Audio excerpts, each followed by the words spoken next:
का स्वागत है पुनः एक बार। और भारत के भूगोल की श्रृंखला में हम भारत के अपवाह तंत्र का जो अध्ययन कर रहे हैं, उसमें हिमालय नदी तंत्र के अंतर्गत हम लोग अभी तक सिंधु नदी तंत्र का अध्ययन कर चुके हैं। देखिए, हमने आपको सिंधु नदी तंत्र पूरा पढ़ा दिया है, अब आप लोगों के ऊपर है उसको तैयार रखना है आपको, ठीक है। और दूसरा गंगा नदी तंत्र भी कल आपका पूरा हुआ, अब आपको उसको भी तैयार करना है। अब जो इनके ऊपर बांध परियोजना है वो हम अलग से देखेंगे, ठीक है। तो अभी आपको सिंधु नदी तंत्र और गंगा नदी तंत्र, ये दो नदी तंत्र जो बड़े नदी तंत्र है, इनकी जितनी भी सहायक नदियां हैं और जो भी इसके बारे में महत्वपूर्ण चीजें हैं वो आपको बता दी गई हैं, वो आपको ध्यान रखनी है। इनका प्रवाह, इनका डिस्चार्ज, इनका ओरिजिन, इनकी tributary, right bank, left bank, वो सब आपको ध्यान रखनी है। अब इन नदी तंत्र की श्रृंखला में जो ये सारे हिमालय नदी तंत्र चल रहे हैं, जो तीसरा और अंतिम नदी तंत्र है उसका नाम है ब्रह्मपुत्र नदी तंत्र। तो आज हम जो अध्ययन करने जा रहे हैं वो तीसरा नदी तंत्र है। आज की आप हेडिंग बनाएंगे ब्रह्मपुत्र नदी तंत्र, ठीक है, ब्रह्मपुत्र।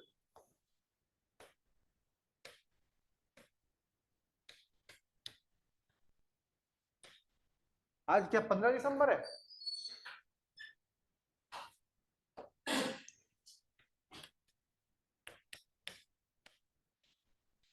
ब्रह्मपुत्र नदी तंत्र।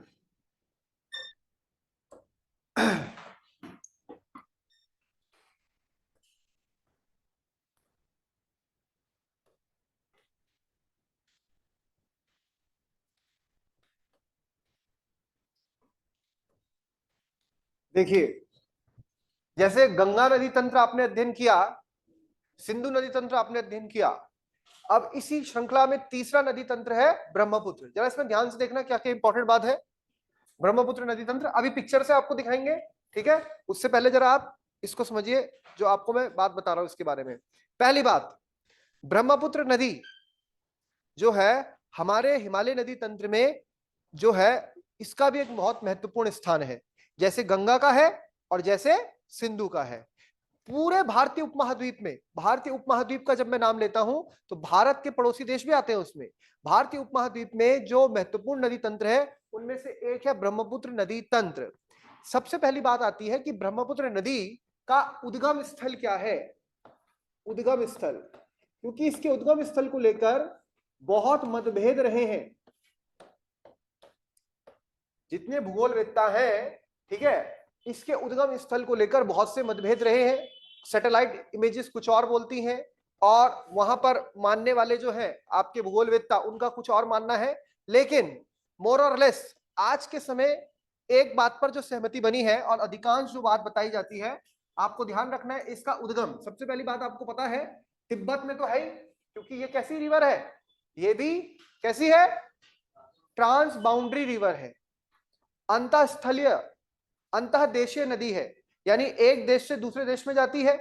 और पूर्ववर्ती नदी भी है। पूर्ववर्ती का मतलब यह है जिसका निर्माण यानी जिसका फ्लो हिमालय के बनने से पहले से हो रहा है, जिसमें हमने कौन कौन सी देखी थी, सिंधु, सतलुज और तीसरी नदी यही है। तो जरा ध्यान से देखिए, उद्गम स्थल की जो बात आती है तो चेमा युंगडुंग, चेमा युंगडुंग ग्लेशियर यानी हिमानी, या आंगसी ग्लेशियर, आंगसी हिमानी, ज्यादातर नाम आपको चेमा युंगडुंग मिलेगा। निकट, निकट क्या है, मानसरोवर, याद है मानसरोवर, मानसरोवर झील, जहां से आप सिंधु का भी देख रहे थे, मानसरोवर झील। कैलाश श्रेणी, श्रेणी कौन सी है, कैलाश, कैलाश पर्वत जो है, कैलाश श्रेणी, तिब्बत, तिब्बत यानी चीन, यहां से उसका उद्गम होता है। ये इसका पूरा पता है, ये क्या है इसका पूरा पता। तो उद्गम स्थल की जो बात आएगी, चेमा युंगडुंग ग्लेशियर, कहां से निकलती है ये नदी, चेमा युंगडुंग ग्लेशियर से। एक सेकंड है, राम बहादुर जी को ऐड कर दे। तो जरा ध्यान से देखिएगा, हम जिस नदी की बात कर रहे हैं आज, उस नदी का नाम है ब्रह्मपुत्र नदी। और ब्रह्मपुत्र नदी के अंतर्गत जो हम देख रहे हैं सबसे पहले वो देख रहे हैं, हाँ जी नमस्कार, गुड मॉर्निंग। ब्रह्मपुत्र नदी के अंतर्गत हम क्या बोल रहे हैं? अभी कितना देर हुआ सर स्टार्ट को क्लास? अभी अभी स्टार्ट हुआ क्लास। ओके। ठीक है, अभी स्टार्ट ही कर रहे हैं इसको। तो ब्रह्मपुत्र नदी का उद्गम स्थल हम देख रहे हैं, इसका उद्गम ये जो मैंने स्थान लिखा है वहां से हुआ है, कैलाश श्रेणी से हुआ है। दूसरी बात रही इसकी, ये जो नदी है इसकी लंबाई कितनी है, यानी कहां कितना जो है टोटल लेंथ है इसका। जैसे गंगा का पड़ा, सिंधु का पड़ा, इसकी लंबाई 2900 किलोमीटर के आसपास मानी गई है। कितनी मानी गई है? 2900 किलोमीटर। लेकिन भारत में इसका प्रवाह केवल 916 किलोमीटर होता है। भारत में कितनी बहती है? केवल 916 किलोमीटर। टोटल लेंथ जो इसकी है 2900 किलोमीटर है। फिर होता है कि इसका जो प्रवाह है वो किन किन देशों में है, तो इसका प्रवाह आपको पता है किन किन देशों में है इसका प्रवाह। सबसे पहले तो तिब्बत यानी चीन, तिब्बत बोले तो चीन। फिर आप जानते हो भारत में आती है, और भारत के बाद ये जाती है बांग्लादेश में। और बांग्लादेश के लिए बहुत महत्वपूर्ण है, ये भारत के लिए भी है महत्वपूर्ण, और बांग्लादेश जो लो लाइन एरिया में है, निचले हिस्से में है, तो उसके लिए भी क्या है, ये नदी बहुत ज्यादा महत्वपूर्ण है। आप समझ रहे हैं? तो प्रवाह इसका तिब्बत, भारत और बांग्लादेश में हो गया। लेकिन जो इसका अपवाह तंत्र है, ठीक है ना, जो इसका कैचमेंट एरिया है, उसमें आपके और देश भी आते हैं। उसमें आपके 3 देश तो आते ही हैं, उसमें आपका कौन सा एक और देश आ जाता है? भूटान। कौन सा देश आता है? भूटान। हालांकि ये भूटान में फ्लो नहीं होती, लेकिन भूटान से आने वाली नदियां इसकी सहायक नदियों के रूप में जो है इसमें अपना जल गिराती हैं। तो इसका अपवाह तंत्र कहां फैला है? भूटान में भी फैला है। तो ये आपको ध्यान रखना है। भारत में इसका प्रवाह होता है केवल अरुणाचल प्रदेश और असम राज्य में, लेकिन जो आसपास के नॉर्थ ईस्ट के स्टेट है वो भी इसके अपवाह तंत्र के अंतर्गत आते हैं, जिसमें सिक्किम भी आ जाएगा, है ना। तो आप समझ रहे हो, ये नदी अपने आप में बहुत ज्यादा इंपॉर्टेंट है, ध्यान रखना है आपको। इसकी कुल लंबाई मैंने आपको बताई, इसका उद्गम स्थल आपको बताया, इसका प्रवाह बताया, और इसका अपवाह क्षेत्र बताया। साथ ही साथ आपको यह भी ध्यान रखना है कि ब्रह्मपुत्र नदी जो है ये भारत के बाद जाएगी कहां पर? बांग्लादेश में। और बांग्लादेश में फिर ये 2 धाराओं में बंटती है। उसके बाद फाइनली बांग्लादेश में ही अंततः जब गंगा यानी पद्मा और उधर से मेघना, इन सब का जब मिलन होता है, तो फाइनली मेघना नाम से इन नदी का बनना है। इस नदी का क्या बनना है? डेल्टा बनना है। और डेल्टा बनता है कहां?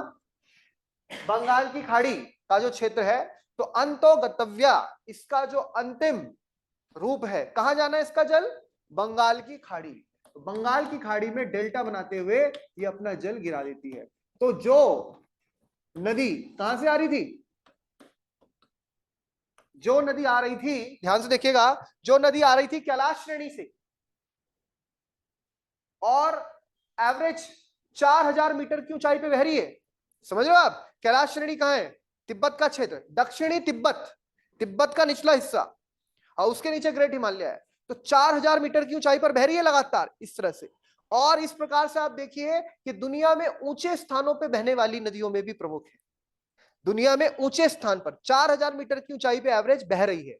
तो ये अपने आप में बहुत ज्यादा इंपॉर्टेंट रिवर है। और इसका डायरेक्शन आप देखना चाहे तो ये नदी कुछ इस प्रकार से बहती है कि भाई जैसे मान लीजिए ये हमने समझ लिया चेमा युंगडुंग ग्लेशियर है, वहां से निकल रही है ये, और ये इस तरह से बहती है, इस तरह से बहती है, और फिर ये ऐसे शार्प कर्व लेती है और ऐसे जाती है। यानी ये नदी ऐसे चल रही थी, लेकिन इसको अचानक ये क्या हुआ, ये ऐसे मुड़ गई और ये नीचे आ गई। वरना इस नदी को तो आगे बढ़ जाना चाहिए था। इस नदी को तो क्या कर जाना चाहिए था? आगे बढ़ जाना चाहिए था। लेकिन ये नदी ऐसे नहीं बढ़ी, ये ऐसे चली और ऐसे आ गई। तो शुरुआत में लगभग 1800 किलोमीटर तो ये ऐसे चलती है, और फिर ये ऐसे टर्न लेती है। ये जो टर्न लेती है वो स्थान आपने पढ़ा है, कौन सा है? नामचा भरगों। कौन सा स्थान है? हिमालय की चोटी है नामचा, क्योंकि हिमालय यहां से टर्न ले रहा है नामचा बारवा, पीक है ना ये हिमालय की। और यहीं पर ये ग्रैंड कैनियन का भी निर्माण करती है। दुनिया का सबसे बड़ा ग्रैंड जो कैनियन है आपका, खड, महाखड बनाती है ये। जैसे गॉर्ज होता है वैसे कैनियन होता है। और आप देख रहे हैं जब ये नदी भारत में प्रवेश कर रही है, तो भारत में केवल 2 राज्यों में बह रही है। एक है आपका अरुणाचल, और दूसरा नाम कौन सा है आपका? असम। असम, सादिया से धुबरी तक असम में बहेगी, बहुत इंपॉर्टेंट रीजन है। और ये क्षेत्र में ये लगभग 916 किलोमीटर बहती है, यानी भारत में कितनी बहती है, 916 किलोमीटर। तो शुरुआत में आपको ध्यान रखना ये पैरेलल चल रही है, पैरेलल चल रही है ना, समांतर। किसके समांतर? यहाँ पे हिमालय पर्वत है, ये हिमालय पर्वत है, हिमालय पर्वत के ऊपरी हिस्से में चल रही है, क्योंकि अभी कहां पे है ये, तिब्बत में। तिब्बत किसमें आता है, ट्रांस हिमालय में। और फिर वहां से आगे चल के हिमालय मुड़ा, ये भी मुड़ गई, और इस तरह से आ गई, भारत में प्रवेश कर गई अरुणाचल प्रदेश राज्य में। तो भारत के अरुणाचल प्रदेश में और भारत के असम में ये फ्लो करती है। असम में सादिया से धुबरी तक, ध्यान से देखना, इंपॉर्टेंट पॉइंट है, अभी देखेंगे हम। सादिया से धुबरी तक ये फ्लो करती है, और उसके बाद धुबरी टाउन के बाद ये चली जाएगी कहां पर, बताइए जल्दी, कहां जाएगी? ये चली जाएगी बांग्लादेश। और बांग्लादेश में ही इसे रंगपुर नाम की जगह पे मिलेगी एक नदी।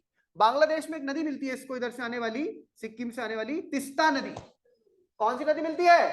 तिस्ता। तिस्ता नदी आपको पता है भारत की नदी है ना, इंडिया, सिक्किम, वेस्ट बंगाल, और ये जाती है कहां, बांग्लादेश में। जब इसको तिस्ता नदी का पानी मिल जाएगा बांग्लादेश में, किसको किसको, ब्रह्मपुत्र को, तो ब्रह्मपुत्र में मिल गया तिस्ता का पानी, और तब पानी और बढ़ गया, तब उसके आगे से इसका नाम हो जाता है जमुना। क्या नाम हो जाता है?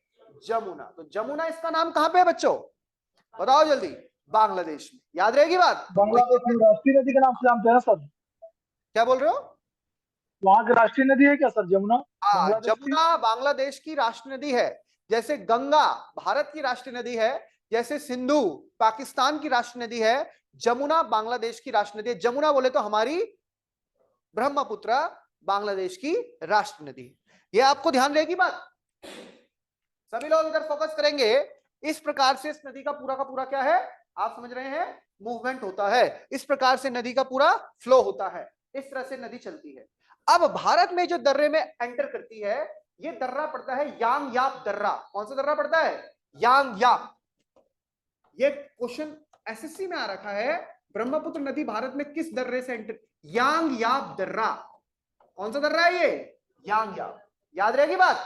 तो ये आपको समझना है किस नदी के बारे में, ब्रह्मपुत्र नदी के बारे में। बहुत बहुत इंपॉर्टेंट है। अब इसकी बहुत सी सहायक नदियां होंगी, जो इसकी राइट बैंक और लेफ्ट बैंक ट्रिब्यूटरी होगी। अब इसके डायरेक्शन देखो, इसका राइट और लेफ्ट बदलेगा नहीं। अब ये पहले ऐसे चल रही थी और फिर ये ऐसे हो गई, तो इसका राइट और लेफ्ट बदल जाएगा। तो हमारे लिए तिब्बत वाला तो इंपॉर्टेंट नहीं है, हमारे लिए भारत वाला है कि इसको इधर से कौन कौन सी नदियां मिल रही हैं और इसको इधर से कौन कौन सी नदियां मिल रही है। तो इस प्रकार से आपको समझना है कि भारत में इसका फ्लो जो है वो कुछ इस डायरेक्शन में ऐसे है कि नहीं है। तो इस हिसाब से दाई और बाई कौन सी होगी, जब मुंह इधर है तो दाई होगी ऊपर वाली और बाई होगी नीचे वाली। समझ रहे हैं बात को? तो ये आपको ध्यान रखना है ब्रह्मपुत्र नदी के संबंध में। अब देखिए, नाम भी इस नदी का जगह जगह बदलता है, इस नदी का नाम भी जगह जगह बदलता है। जैसे सबसे पहले आप देखिए, तिब्बत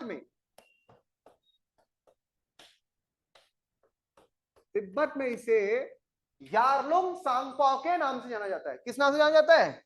यारलुंग सांगपो।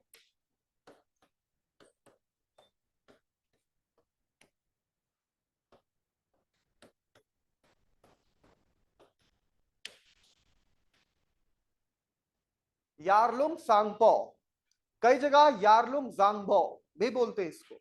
इसका मतलब होता है प्यूरिफायर, पवित्र नदी, पवित्र कर देने वाली, प्यूरिफायर। क्या बोलते हैं इसको? प्यूरिफायर। तो याद रखना है, तिब्बत में इसका नाम क्या है? यारलुंग सांगपो या जांगबो। ठीक है। इसके बाद, तिब्बत के बाद जब हम आ गए भारत में, तो भारत में सबसे पहले कौन सा राज्य आएगा? अरुणाचल।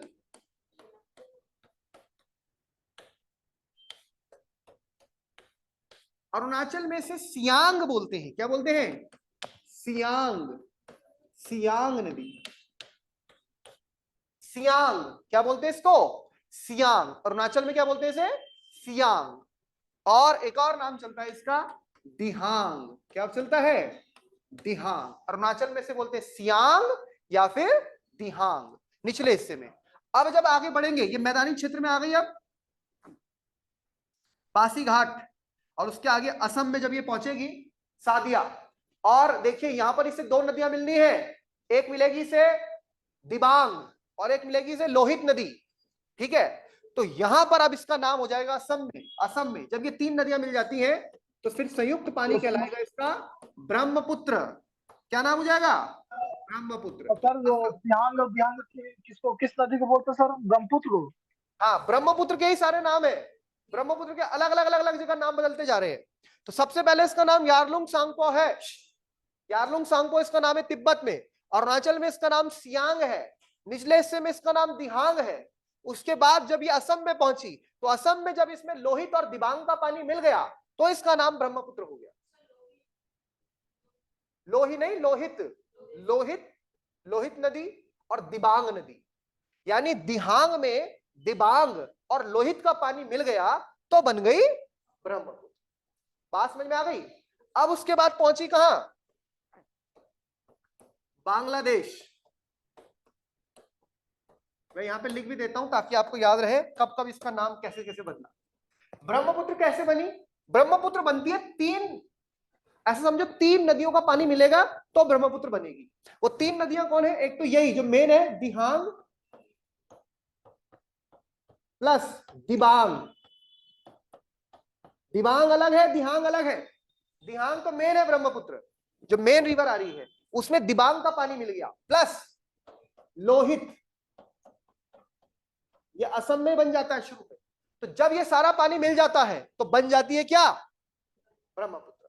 अब ये ब्रह्मपुत्र आगे बढ़ी, सादिया से धुबरी तक का पूरा पूरा इसका रास्ता तय हुआ और फिर ये पहुंची बांग्लादेश में। कहां पहुंची? बांग्लादेश। अब बांग्लादेश में पहुंची कौन? ब्रह्मपुत्र। और जब बांग्लादेश में ब्रह्मपुत्र में मिल गई तिस्ता, जब बांग्लादेश में ब्रह्मपुत्र में मिल गई तिस्ता तो बन गई जमुना। क्या बन गई? जमुना।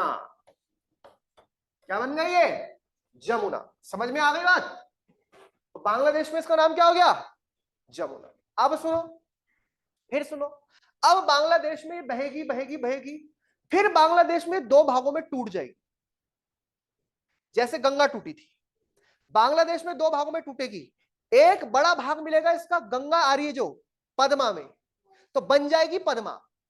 तो बांग्लादेश में फिर अब देखो क्या हो रहा है, ये मिल गई इसका एक भाग, जैसे नदी आ रही थी इसका एक भाग इधर एक भाग इधर, एक भाग इसका मिल जाएगा, हम क्या बोल सकते हैं कि जमुना का एक भाग मिल गया पद्मा में, और जमुना का एक भाग मिल गया मेघना में। एक भाग इसका जमुना में मिल जाएगा, एक भाग इसका मेघना में मिल जाएगा। तो इधर बन जाएगी मेघना और इधर बन जाएगी पद्मा, और बाद में पद्मा और मेघना भी मिल जाएगी। तो फाइनली बन जाएगी सारी नदियां मेघना, और मेघना नाम से समुद्र में गिर जाए। तो बात समझ में आई? तो इसका नाम आपको ध्यान रखना है, इसके मेन नाम कौन से हैं? यारलुंग सांगपो, सियांग या दिहांग, ये दोनों नाम चलते हैं अरुणाचल में।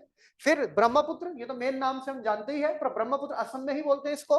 और फिर इसका नाम है जमुना, और जमुना के बाद इसका नाम मेघना। तो 5 नाम इसके आपको ध्यान रखना। चलिए याद कर लीजिए अपने दिमाग में सारे नाम। है एक ही नदी पर उसका नाम हर जगह अलग अलग है। अरे कौन आ गया बच्चा?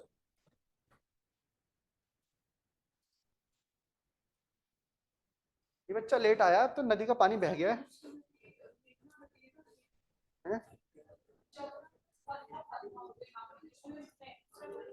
जमुना प्लस मेघना इक्वल्स टू मेघना।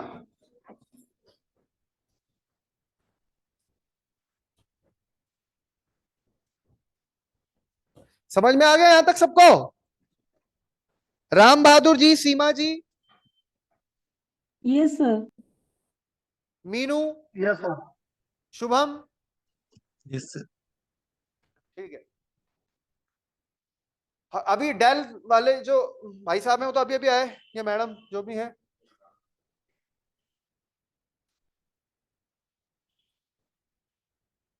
जहां से हमने शुरू किया था, देखिए जरा दोबारा अपने दिमाग में बिठा लीजिए इसको, एक एक बार ध्यान से सुनिएगा। ब्रह्मपुत्र नदी पढ़ रहे हैं हम। ब्रह्मपुत्र साउथ एशिया की एक बहुत इंपॉर्टेंट रिवर हो गई, ठीक है। और साउथ सेंट्रल एशिया और साउथ एशिया की इंपॉर्टेंट रिवर है। क्यों? क्योंकि इसका बहुत लंबा क्या है, फ्लो है, और साथ ही साथ डिस्चार्ज भी बहुत ज्यादा है। दुनिया का सबसे बड़ा डेल्टा भी बना रही है गंगा के साथ मिलकर। ब्रह्मपुत्र नदी का उद्गम स्थल भी कैलाश श्रेणी है, ट्रांस हिमालयन नदी है, जैसे आपने देखा था सिंधु है या फिर सतलज है।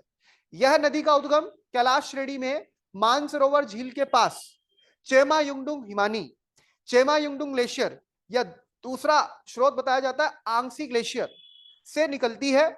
और इस प्रकार ये अपनी लगातार क्या करता है, डिस्टेंस कवर करती है। यह नदी 4000 मीटर की ऊंचाई पर बहती है और लगातार पूर्व की तरफ बढ़ती रहती है। किस तरफ बढ़ती है? पूर्व की तरफ। यहां से निकली पूर्व की तरफ बढ़ जाए, ईस्ट वर्ड्स बढ़ती जाएगी। इस प्रकार ये 1800 किलोमीटर का लगभग डिस्टेंस कवर करती है। कितना? 1800 किलोमीटर तिब्बत में बह रही है। उसके बाद जैसे ही हिमालय मुड़ता है, जैसे ही हिमालय नंगा पर्वत से शुरू हो गया था, वो नामचा पर्वत तक जा रहा है 2400 किलोमीटर, फिर मुड़ता है। जैसे ही मुड़ता है तो ये नदी भी मुड़ती है, लेकिन आज जैसे ही मुड़ेगी, क्यों मुड़ रही है? क्योंकि हिमालय मुड़ रहा है। तो ये बिल्कुल ऐसे से ऐसे, जैसे हमारे पहाड़ों में होता है ना बैंड, होता है बैंड, शार्प ऐसे यू टर्न होता है, तो ये नदी भी यू टर्न ले लेती है। ये नदी ने जाना चाहिए था ऐसे, और ये नदी मुड़ गई ऐसे, धरासू बैंड आ गया, मतलब ऐसे समझ लो, है ना, धरासू बैंड ने, तो ये नदी ऐसे जा रही थी, ऐसे मुड़ गई। तो ये नदी यहाँ पर बैंड बनाती है, मतलब मुड़ जाती है और मुड़ती है, तो ऐसे समझिए यहाँ पर भारत में प्रवेश करेगी ये। और भारत का कौन सा राज्य है? अरुणाचल प्रदेश। जिस दर्रे से भारत में प्रवेश करती है उस दर्रे का नाम है यांग याप। याद कीजिए, एक दर्रा हमने पढ़ा था शिव किला, और एक पढ़ा था हमने दमचौक। दमचौक किसके लिए पढ़ा था हमने? सिंधु के लिए। शिवकिला दर्रा किसके लिए पढ़ा था हमने? सतलुज के लिए। और यांगयाप दर्रा किसके लिए पढ़ रहे हैं हम? समझ में आ रही है बात? ब्रह्मपुत्र के लिए हम पढ़ रहे हैं यांगयाप दर्रा, और यहीं पर ग्रेट कैनियन भी बनाती है ये। अब जैसे ही भारत में प्रवेश करेगी तो भारत में ये दो ही राज्यों में रहेगी, एक है आपका अरुणाचल प्रदेश और एक है आपका असम। तो ऊपर का क्षेत्र तो पहाड़ी है, अरुणाचल प्रदेश पहाड़ी क्षेत्र है, तो ऊपर पहाड़ी क्षेत्र में लंबा फ्लो करती जाएगी, और वहां पर ये सियांग नाम से जानी जाती है। किस नाम से? सियांग। नीचे इसे बोलते हैं दिहांग। क्या बोलते हैं? दिहांग। तो सियांग या दिहांग एक ही है। और जब ये असम में पहुंचेगी, कहां पहुंचेगी? असम में। तो अब असम में इसमें मिलेगी दो नदियां, जिसका नाम है कौन सा? एक है आपकी दिबांग और एक है आपकी लोहित। और जब ये नदी में दोनों का पानी मिल जाएगा, अब आप समझ लीजिए इसका पानी कितना बढ़ जाएगा। इसका पानी इतना बढ़ जाएगा, इतना बढ़ जाएगा, और असम में अब आगे फ्लो कर रही है, रैंप वैली में चलती है। ये कैसे वे चलती है? Ramp valley. ये भी एक इंपॉर्टेंट, ये नदी रैंप वैली में बहती है, रैंप घाटी, रैंप घाटी में प्रवाहित होने वाली। अब रैंप घाटी क्या होती है? आपने रैंप वॉक देखा है मॉडलों का? मॉडल्स होते हैं रैंप वॉक करते हैं, तो रैंप वॉक कैसे कर रही है ये? अब देखिए ये नदी ना कैसे चलती है, ये नदी अलग तरह की नदी है। ये नदी समझे, रैंप वॉक, ऊपर क्या है इसके? ऊपर क्या है? हिमालय क्षेत्र है। भारत में आ गई तो ऊपर हिमालय क्षेत्र है, और नीचे कौन सा है? मेघालय का पठार वाला क्षेत्र है। ऊपर भी पहाड़ी, नीचे भी पहाड़ी, बीच में प्यारी नदी हमारी, कौन सी? ब्रह्मपुत्र। तो यहां पर ये बड़ा रैंप वॉक करती है, अर्थात यहां पर समझिए ये नदी कई कई बार टूट जाती है। जैसे नदी आ रही है ऐसे, इसकी एक धारा यहां चली गई, एक धारा यहां चली गई, एक धारा यहां चली गई, फिर ये आगे बढ़ी, फिर कुछ टाइम बाद ये सारी धाराएं, जैसे बालों की चुटिया नहीं बनाते, चुटिया, जैसे चुटिया गूंथते हैं, वैसे इस नदी का भी अलग अलग प्रकार से कई बार डिवाइड हो जाएगी। तो डिवाइड हो जाएगी तो बीच बीच में क्या बन जाएंगे? आइलैंड बन जाएंगे। क्या बन जाएंगे?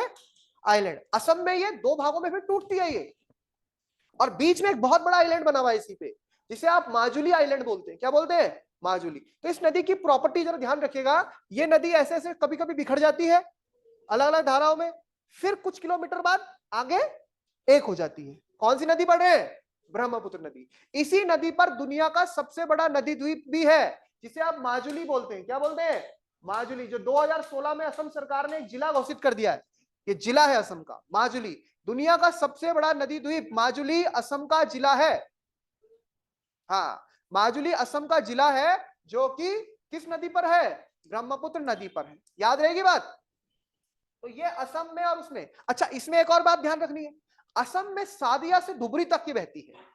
असम का एक टाउन है सादिया। कौन सा टाउन है? और वहां से फ्लो करेगी, आखिरी टाउन है धुबरी। धुबरी के बाद ये बांग्लादेश चली जाएगी, सादिया से धुबरी तक। असम में कहां फ्लो करती है ये? सादिया से धुबरी। और ध्यान रखो बच्चों, इसी में बना है हमारा राष्ट्रीय जलमार्ग संख्या 2। कल आपको जलमार्ग संख्या 1 बताई थी, नेशनल वाटरवे नंबर 1, ये है नेशनल वाटरवे नंबर 2, राष्ट्रीय जलमार्ग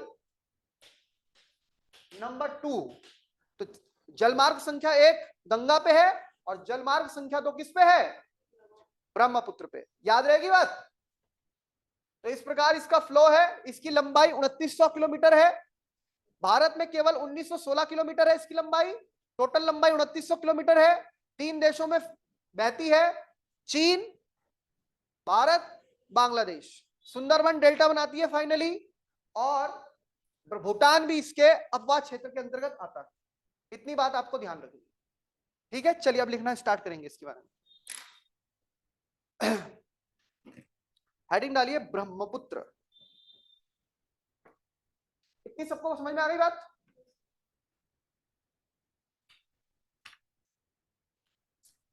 हेडिंग डाल देंगे ब्रह्मपुत्र नदी तंत्र।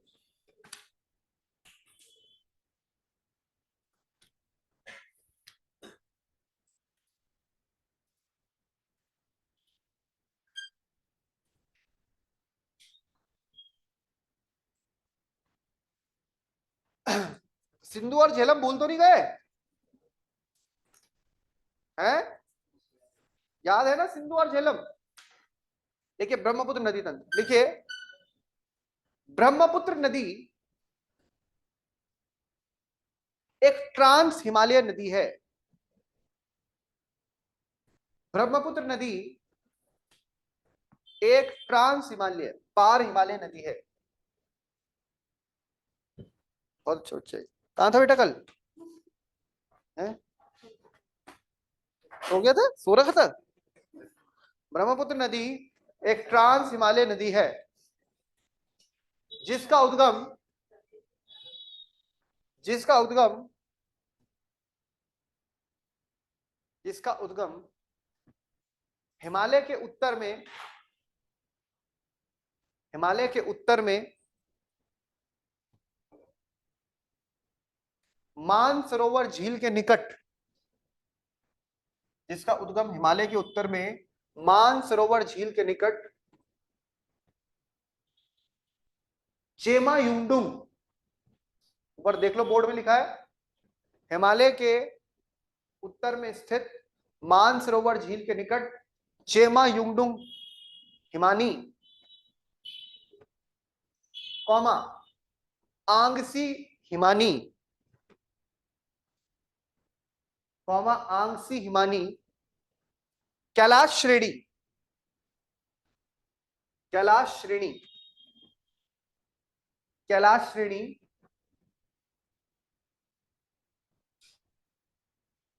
तिब्बत यानी चीन से होता है। तिब्बत यानी चीन से होता है।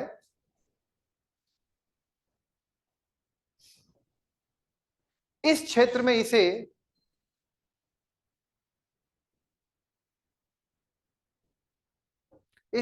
इसे यारलुंग सांगपो नाम से जाना जाता है। इस क्षेत्र में इसे यारलुंग सांगपो, इस क्षेत्र में इसे लिखा है मैंने ऊपर, यारलुंग सांगपो नाम से जाना जाता है, जो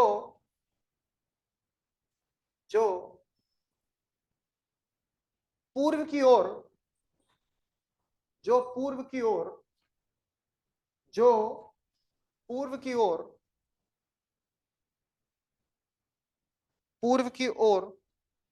करीबन 1800 किलोमीटर पूर्व की ओर, करीबन 1800 किलोमीटर हिमालय के समांतर, पैरेलल चल रही है ना, हिमालय उधर की तरह जा रहा है, हिमालय के समांतर प्रवाहित होती है, जो पूर्व की ओर करीबन 1800 किलोमीटर हिमालय के समांतर का मतलब होता है पैरेलल प्रवाहित होती है।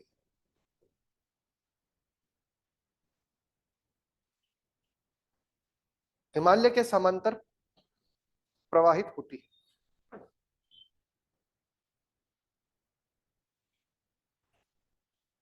हिमालय के समांतर प्रवाहित होती है।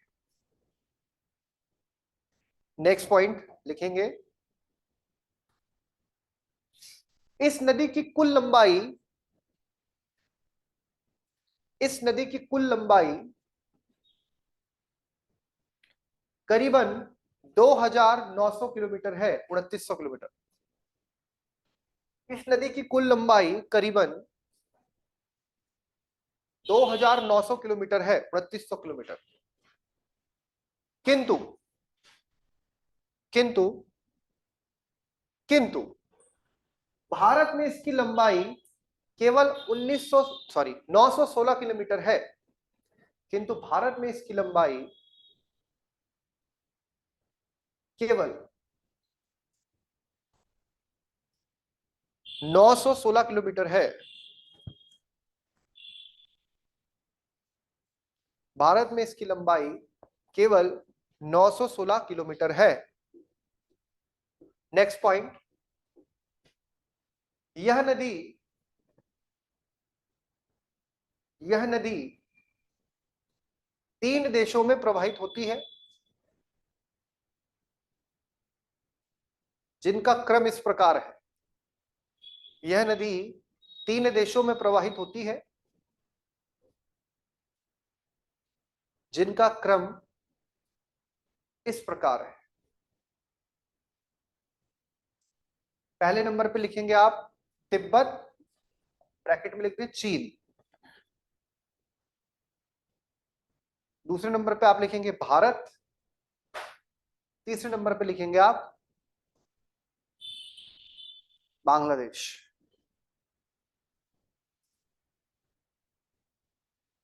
तीसरे नंबर पे आप लिखेंगे बांग्लादेश। स्टार पॉइंट लिखेंगे, भारत में यह नदी केवल 2 राज्यों में प्रवाहित होती है। भारत में यह नदी केवल 2 राज्यों में प्रवाहित होती है, अरुणाचल प्रदेश एवं असम। असम का राजधानी समझ लो आप, इंपॉर्टेंट शहर गुवाहाटी जो है इसी नदी के किनारे पे। ठीक है, भारत में यह नदी केवल 2 राज्यों में प्रवाहित होती है। बेटा पहले का नाम लिखना अरुणाचल प्रदेश, जो चीन अपना दावा करता है ना अरुणाचल प्रदेश में, आपको बताया था। और दूसरा राज्य लिखना असम। असम लिख दिया आपने। अगला पॉइंट लिखना, इस नदी को, इस नदी को विभिन्न स्थानों में भिन्न भिन्न नाम से जाना जाता है। इस नदी को विभिन्न स्थानों में भिन्न भिन्न नाम से जाना जाता है।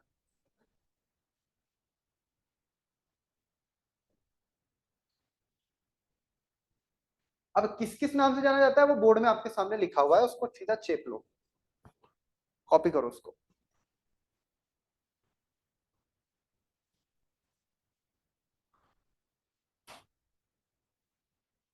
सबसे पहले तिब्बत। तिब्बत में यारलुंग सांगपो।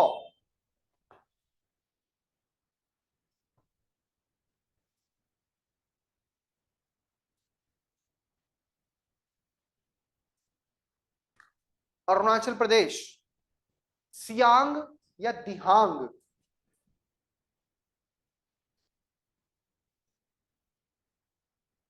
असम, असम में ब्रह्मपुत्र।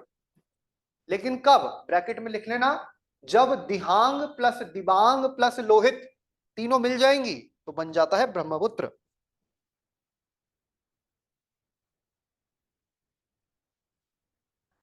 बांग्लादेश में जमुना।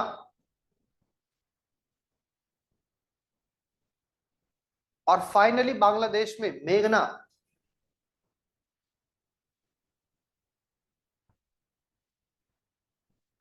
जब मेघना में मिलेगी तो मेघना, और एक धारा जब पद्मा में मिलेगी तो पद्मा।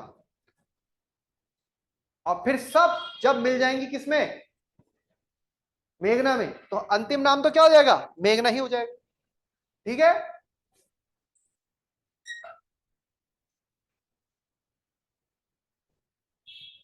समझ रहे हैं ना क्या हो रहा है यहाँ?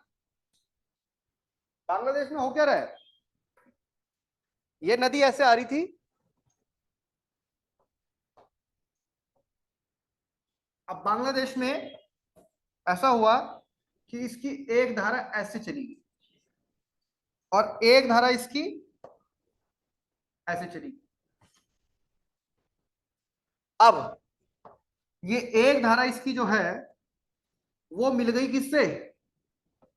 पद्मा से, यानी कि गंगा जो आ रही थी इधर से, और ये मेघना थी, ये वो सॉरी जमुना थी, जमुना की एक अलग धारा हो गई। ठीक, तो ये जो धारा मिल गई किसमें? इसमें, पद्मा में, तो क्या बन जाएगी? पद्मा ही बन जाएगी, इसका नाम पद्मा ही रहा। और ये जो पतली धारा, दूसरी धारा जिसको आप बोलिए, ये मिलेगी उस नदी में जो नदी बराक नदी थी हमारे यहाँ, उसका भी नाम बदला, वहां हुई वो मेघना, तो उधर से आ रही हो मेघना, उसमें मिल गई तो क्या बन गई? मेघना। अब ये मेघना और ये पद्मा, इन्होंने भी मिलना है। इस पद्मा ने ऑलरेडी इसका पानी कैरी कर लिया है, अब ये डायरेक्ट नाम क्या बन गया इनका? मेघना। तो फाइनली बनना सबने क्या है? मेघना ही बनना है। तो बांग्लादेश में इसके दो नाम याद रखने आपको, एक जमुना और एक मेघना। उसके बाद स्टार पॉइंट लिख देंगे, जमुना नदी बांग्लादेश की राष्ट्रीय नदी है, जमुना नदी बांग्लादेश की राष्ट्रीय नदी है।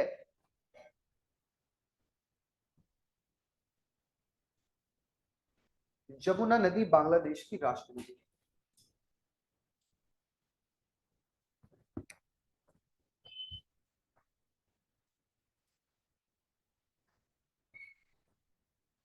अगला पॉइंट, अंततः बांग्लादेश में, अंततः बांग्लादेश में, अंततः बांग्लादेश में गंगा कौमा ब्रह्मपुत्र व वेघना नदी मिलकर, गंगा ब्रह्मपुत्र व मेघना नदी मिलकर दुनिया के सबसे बड़े डेल्टा, सर एक बार रिपीट कर देंगे प्लीज सर। अंततः बांग्लादेश में गंगा कौमा ब्रह्मपुत्र व मेघना नदी मिलकर, आप कंफ्यूज मत होना, गंगा मैंने बोला तो वहां बांग्लादेश में पद्मा, ब्रह्मपुत्र बोला मैंने तो बांग्लादेश में जमुना, ठीक है? तो अंततः बांग्लादेश में गंगा ब्रह्मपुत्र व मेघना नदी मिलकर दुनिया के सबसे बड़े डेल्टा, दुनिया के सबसे बड़े डेल्टा यानी सुंदरबन डेल्टा का निर्माण करती है। दुनिया के सबसे बड़े डेल्टा यानी सुंदरबन डेल्टा का निर्माण करती है और अंततः अपना जल बंगाल की खाड़ी में गिराती है। और अंततः अपना जल, दुनिया के सबसे बड़े डेल्टा सुंदरबन डेल्टा का निर्माण करती है और अंततः अपना जल बंगाल की खाड़ी में गिराती है।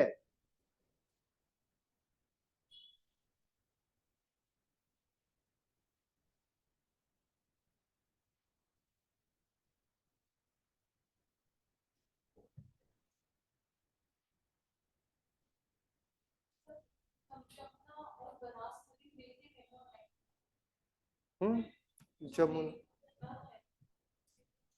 हाँ वो मिलके तो उसका नाम मेघना हो जाएगा। हाँ, अगला पॉइंट लिखना आप, ये लिख दिया। अब लिखिए, अब लिखिए, तिब्बत में, तिब्बत में, तिब्बत में, तिब्बत में इस नदी, इस नदी की प्रमुख सहायक नदी, तिब्बत में इस नदी की प्रमुख सहायक नदी रांगो सांगपो है। रांगो सांगपो, ये कहां है? तिब्बत में। तिब्बत में नदी की प्रमुख सहायक नदी रांगो सांगपो है, जो कि दाहिने तरफ से इसमें मिलती है, जो कि दाहिने तरफ से इसमें मिलती है, जो कि दाहिने तरफ से इसमें मिलती है, राइट साइड से। तिब्बत में समझिए ना, दाहिना कौन सा होगा, नीचे से, दाहिनी तरफ से इसमें मिलती है। पूर्ण विराम। इस क्षेत्र में इसकी कुल लंबाई 1800 किलोमीटर है। इस क्षेत्र में इसकी कुल लंबाई 1800 किलोमीटर है। इस क्षेत्र में इसकी कुल लंबाई 1800 किलोमीटर है। एवं इसके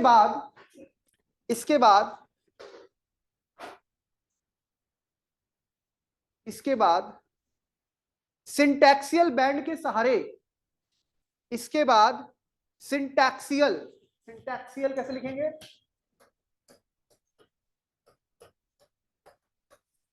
सिंटैक्सियल बैंड बोलते हैं hairpin bend. Hairpin होता है ना ऐसा, जो मैं बोल रहा हूं बैंड। सिंटैक्सियल बैंड के सहारे नामचा बारवा के निकट, इसके बाद सिंटैक्सियल बैंड के सहारे नामचा बारवा के निकट मध्य हिमालय को काटती हुई, नामचा बारवा के निकट मध्य हिमालय को काटती हुई, नामचा बारवा के निकट मध्य हिमालय को काटती हुई यांग याप दर्रे से, बताया दर्रा याद रखना है, यांग याप दर्रे से दक्षिण दिशा में मुड़कर, यांग याप दर्रे से दक्षिण दिशा में मुड़कर, ब्रैकेट में लिखें यू टर्न लेती हुई, ब्रैकेट में लिखेंगे यू टर्न होता है ऐसा, यू टर्न, यांग याप दर्रे से दक्षिण दिशा में मुड़कर यू टर्न लेते हुई, ब्रैकेट बंद, भारत के अरुणाचल प्रदेश में प्रवेश करती है। यू टर्न लेती हुई भारत के अरुणाचल प्रदेश में प्रवेश करती है, भारत के अरुणाचल प्रदेश में प्रवेश करती है, जहां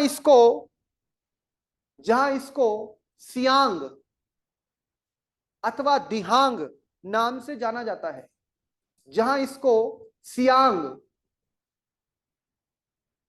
अथवा दिहांग नाम से जाना जाता है,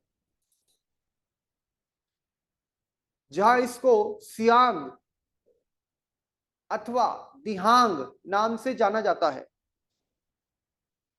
तथा जब इसमें दिबांग एवं लोहित नदी, तथा जब इसमें दिबांग एवं लोहित नदी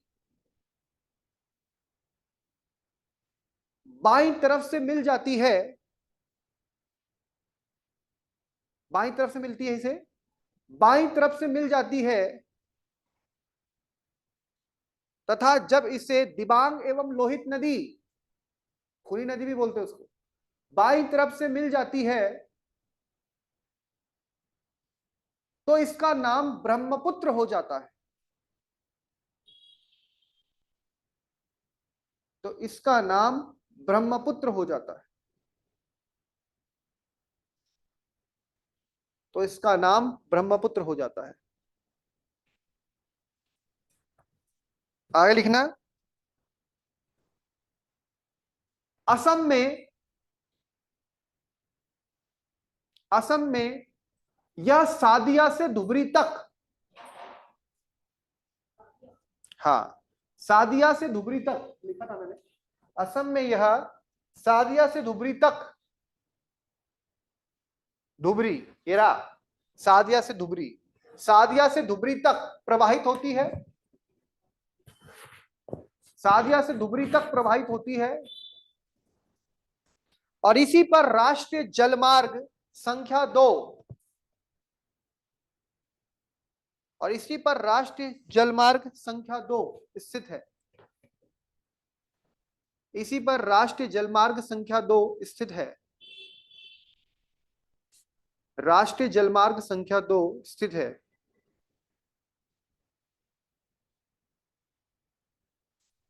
लिख दिया।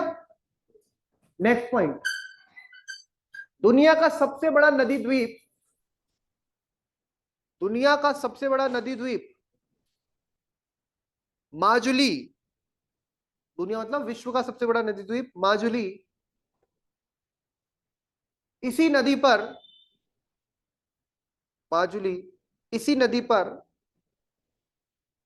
असम में, माजुली इसी नदी पर असम में, इसी नदी पर असम में स्थित है, जो असम का एक जिला भी है, जो असम का एक जिला भी है।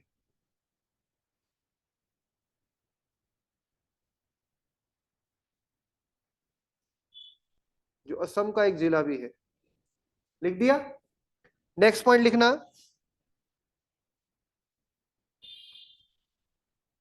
असम का एक जिला है ये माजुली, सबसे बड़ा नदी द्वीप भी है। ठीक है, नेक्स्ट पॉइंट, धुबरी के पश्चात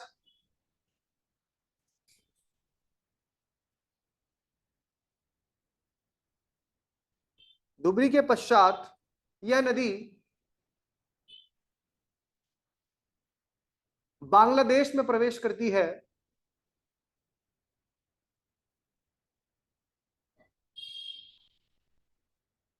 जहां इसे प्रमुख सहायक नदी तिस्ता मिलती है। जहां इसे प्रमुख सहायक नदी कौन सी मिलती है? तिस्ता मिलती है।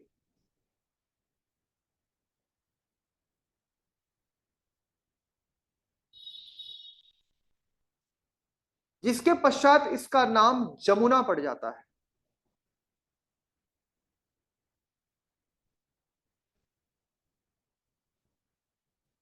जिसके बाद इसका नाम जमुना पड़ जाता है।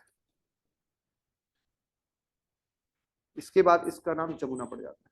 ठीक है, नेक्स्ट पॉइंट स्टार पॉइंट है, यह नदी रैंप घाटी में प्रवाहित होती है। यह नदी रैंप घाटी में प्रवाहित होती है। भारत में इसके उत्तर में जहां हिमालय स्थित है, भारत में इसके उत्तर में जहां हिमालय स्थित है, वहीं दक्षिण में, वहीं दक्षिण में मेघालय का पठार, वहीं दक्षिण में मेघालय का पठार,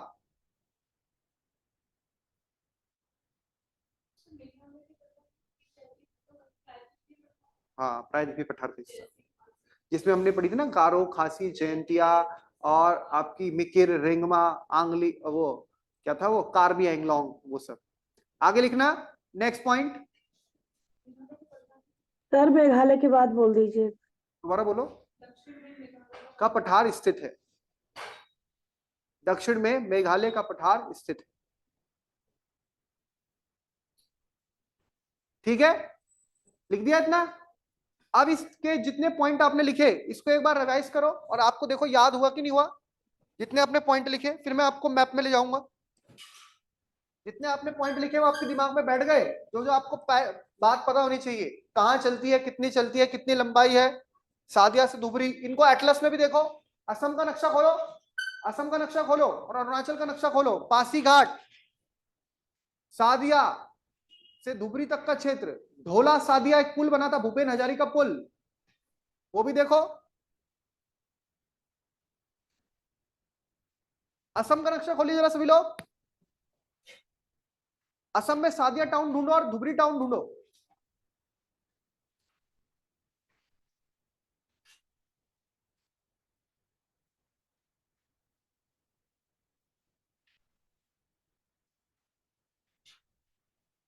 सादिया और धुबरी ढूंढो जरा।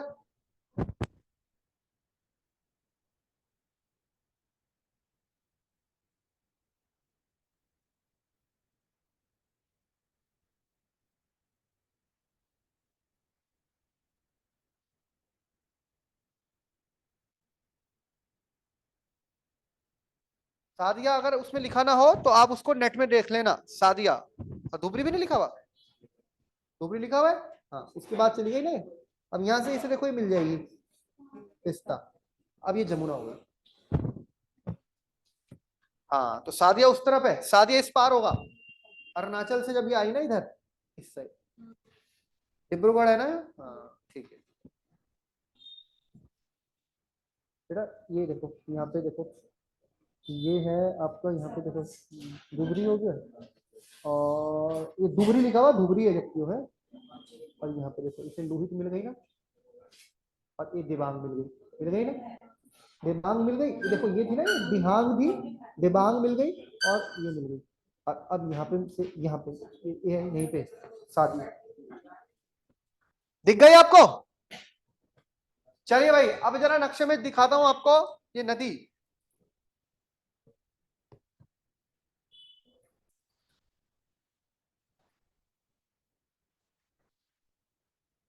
बिना एटलस के ज्योग्राफी पढ़ने वाले बच्चे जो हैं वो बहुत महान है, जो बिना एटलस की ज्योग्राफी पढ़ने बैठ जाते हैं, जबकि पता है भूगोल पूरा किसका है, मानचित्र का खेल है।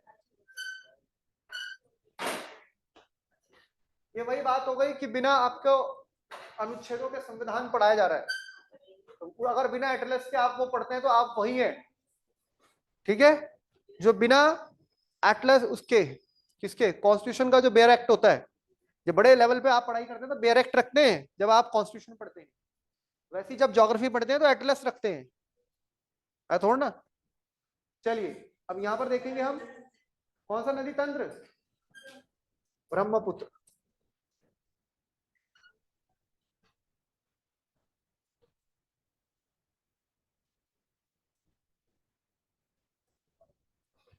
इंडियन ज्योग्राफी, इसमें ढूंढो जरा ब्रह्मपुत्र, ब्रह्मपुत्र परसों ढूंढी थी ना जो हमने,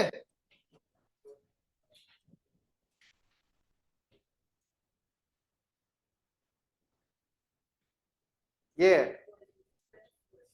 चलिए इधर देखिए, अब ब्रह्मपुत्र नदी तक बात नहीं बिल्कुल भी,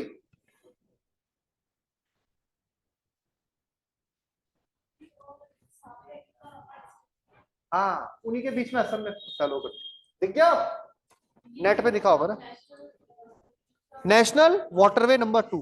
हाँ इधर देखिए सारे लोग, ये देखिए ये है आपकी ब्रह्मपुत्र नदी, और ये नदी दिखा रखी है कहा, भारत के उसमें, भारत के क्षेत्र में देखिए, ये भारत में इसका फ्लो दिखा रखा है। अब आप देखिए ये है प्रिंसिपल रिवर, वहां आपको बहुत सारी धाराएं धाराएं दिखेंगी, आपका दिमाग खुद धाराओं में घूम जाएगा।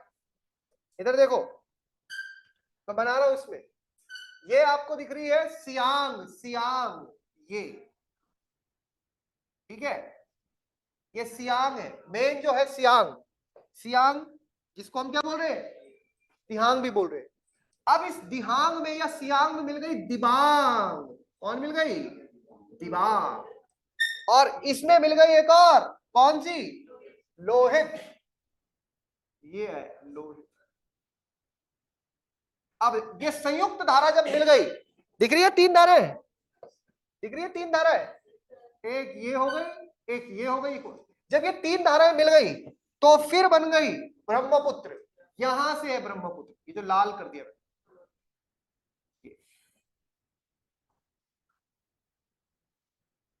ये है ब्रह्मपुत्र। और जब इसमें मिल गई तिस्ता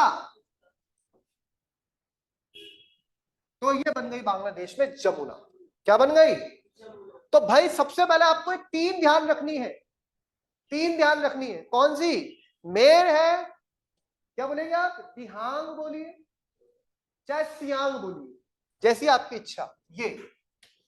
और जब इसमें मिल जाती है दिबांग और लोहित, असम में मिल रहे हैं, तो ये बन गई है कौन सी, ब्रह्मपुत्र। और ब्रह्मपुत्र नदी ये पूरा फ्लो कर रही है, ये सादिया से धुबरी तक का पूरा फ्लो है इसका, और उसके बाद ये चली गई बांग्लादेश, बांग्लादेश में इसको सिक्किम से आने वाली जो इंपॉर्टेंट रिवर है उधर से, कौन सी, तिस्ता, तिस्ता नदी। उससे पहले इसको बहुत सारी नदियां जैसे मानस है, जैसे संकोश है, गदाधर रिवर, ये सब मिल जाती हैं, जो भूटान की रिवर है। ये कहां की रिवर से, भूटान की, इसीलिए भूटान भी इसके अपवाद क्षेत्र में आता है। मानस रिवर कहां की है, भूटान की, बहुत पवित्र है, मानस नेशनल पार्क भी तो है, आपने सुना होगा। तो ये देखिए इधर, ये रिवर अब कौन सी हो गई नीचे, जमुना, याद रहेगी बात। अब इसकी सहायक नदियां देख लीजिए, इसकी सहायक नदियों में ऊपर वाली भी होंगी और नीचे वाली भी होंगी।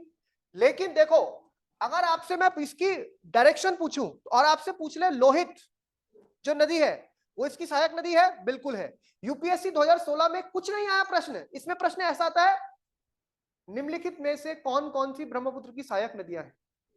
2016 में क्वेश्चन आया यूपीएससी आईएएस में, और नाम आया उनमें से इन्हीं नदियों का, 3 नदियों का नाम दे रखा था उन्होंने। लोहित तो नहीं दिया उन्होंने, लोहित सबको पता रहता है, धनश्री, कोपिली, इस तरह से दे दिया, जिया भरेली, गदाधर। तो कंफ्यूजन ना हो, मतलब ये हमें क्लियर कट हो कि गंगा की कौन है ट्रिब्यूटरी, सिंधु की कौन है ट्रिब्यूटरी और ब्रह्मपुत्र की कौन है ट्रिब्यूटरी। तो गंगा की सहायक नदियों को हम ब्रह्मपुत्र में ना मिला दें और ब्रह्मपुत्र की सहायक नदियों को गंगा में ना मिला दें। तो हमें बिल्कुल क्लियर है कि गंगा की हमें रामगंगा, गोमती, घाघरा, गंडक, कोसी, महानंदा। अब महानंदा दिमाग में ऐसा रहेगा महानंदा, अरे ये तो हम ईस्ट साइड आ गए, सिक्किम साइड। अब कहीं ये बांग्लादेश उसकी तो नहीं है ब्रह्मपुत्र की, लेकिन वो किसकी है, समझ रहे हैं बात को। मानस किसकी है, ब्रह्मपुत्र की। तिस्ता किसकी, अब तिस्ता कभी बिल्कुल फ्लो देखो सिक्किम वाला। अब तिस्ता में कोई समझे कि ये तो गंगा में मिला दे, उसको किस में मिलाना है, ब्रह्मपुत्र में। हालांकि उसकी एक लंबी कहानी है कि पहले वो किसकी सहायक थी और बाद में किसकी बनी, वो एक दिन बताऊंगा आपको। चलिए ये आपको ध्यान रहेगी बात। तो आप देखिए इसकी सहायक नदियों में, इधर से देखिए ये है ना मेन रिवर, ये रिवर जो पहले इस तरह से, मैं इसको भी लाल कर देता हूं ताकि आपको मेन रिवर ध्यान रहे। ये अब देखो ये कैसे मिल रही है, उधर से राइट, ये तो लेफ्ट हो गया, तो लेफ्ट से देखो एक मिल गई दिबांग, देखो दिबांग, और इधर से कौन हो गई, लोहित। उसके बाद नीचे आए तो बूढ़ी दिहांग, कौन आ गई, बूढ़ी दिहांग। फिर एक और नदी है दिखोऊ, ज्यादा इंपॉर्टेंट नहीं है। फिर आई धनश्री और फिर आई कोपिली।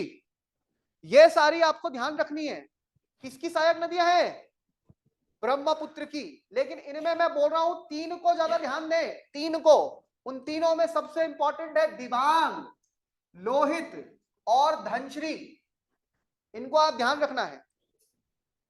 भाग्यश्री नहीं, धनश्री, ठीक है। तो ध्यान रखना है कौन कौन सी है, दिबांग, लोहित, बूढ़ी दिहांग, दिखाऊ, धनश्री, कोपिली। तो इसको मैं लिख देता हूं 1 2 3 4 5 6, कॉपी में नोट करो, हेडिंग डालो ब्रह्मपुत्र की सहायक नदियां, ब्रह्मपुत्र की सहायक नदियां।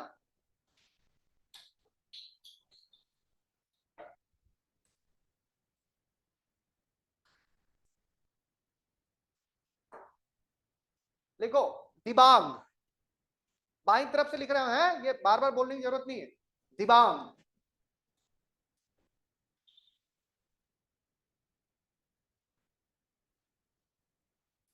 तुम ऐसा दिहांग और दिबांग में कंफ्यूज तो नहीं हो, पक्का ना। दिबांग। दूसरी लिखो लोहित, लोहित। तीसरी लिखो बूढ़ी दिहांग,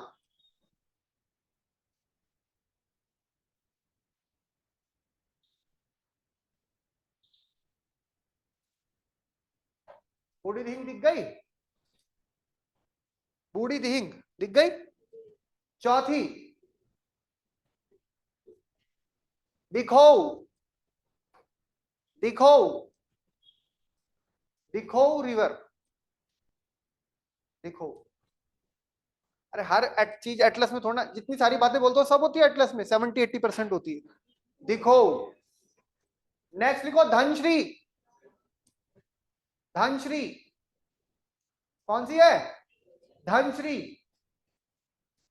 धनश्री। और नेक्स्ट लिख दो कोपिली, धनश्री। नेक्स्ट लिख दो कोपिली, लिख दी कोपिली। बस इसको लिखना है, इनमें कुछ याद नहीं करना, ये नाम याद रखने हैं कि अगर ऐसा नाम आ गया, पढ़ के जाना एग्जाम से पहले, ये नाम आ गया तो ये ब्रह्मपुत्र की सहायक नदियों में हमें फिट करना है। सर ये बाई तरफ की है ना सहायक नदियां। हाँ, अब हम ऊपर की देख रहे हैं, दाईं तरफ की, और ज्यादा इंपॉर्टेंट दाईं तरफ की होंगी, जाहिर सी बात है वो हिमालयन नदियां हैं तो ज्यादा पानी होगा उनमें। अब देखो ऊपर से नदियां, अब देखो यहां पर देखो, अभी आपने धनश्री पढ़ी, अब उसकी चचेरी बहन भी आ गई सुभनश्री, देखो दिख गई है, बहुत इंपॉर्टेंट है सुबह। अब ये ध्यान रखना है सुभनश्री ऊपर से और धनश्री नीचे, शुभंश्री ऊपर वाली है, यानी ये हो गई दाईं तरफ की। अभी तक जो पहले लिखी है बाईं तरफ की, तो लिखो पहले इधर देखो शुभंश्री दिख रही। अभी आ गई भरेली, जिया भरेली जिसको हम बोलते हैं भरेली, दिख रही है। फिर आ गई बरनदी, फिर आ गई मानस, फिर आ गई संकोश, फिर आ गई तिस्ता, लेकिन तिस्ता बांग्लादेश में मिलेगी। तो लिखो जरा फटाफट से, पहले नंबर पे लिखो शुभंश्री, शुभंश्री,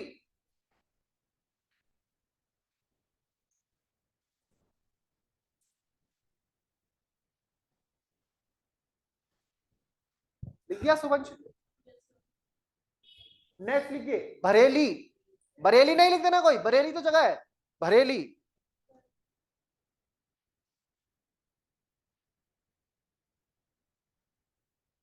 लिख दी। फिर लिखो बरनदी, बी बरनदी, बरनदी।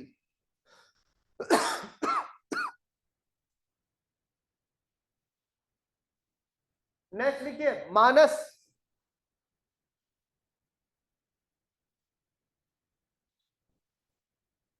फिर लिखिए संकोश,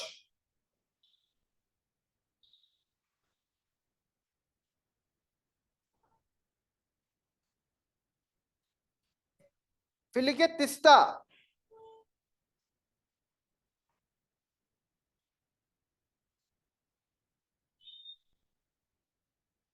फिर लिखेंगे तिस्ता।